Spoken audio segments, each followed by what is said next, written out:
নমস্কার, জয় রাধে রাধেশ্যাম, রাধে রাধে। শ্রীকৃষ্ণ এবং তাঁর উপদেশ।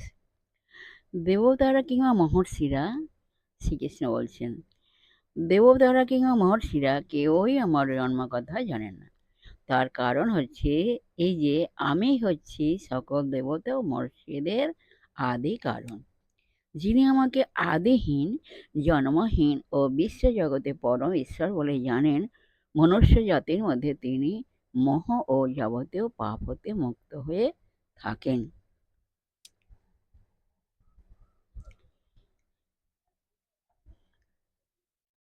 সূক্ষ্ম বিষয়ে মনের বোধ শক্তি, আত্মা প্রভৃতি জ্ঞান, প্রত্যুৎপন্ন মদিত্ব, ক্ষমা, সত্য, বহিরেন্দ্রিয় ও অন্তরেন্দ্রিয় সংযম এবং সুখ দুঃখ, জন্ম মৃত্যু, ভয়, নির্ভয়, অহিংসা, সমচেততা, সন্তোষ, তপস্যা, দান, ধর্মহেতু কীর্তি, অধর্ম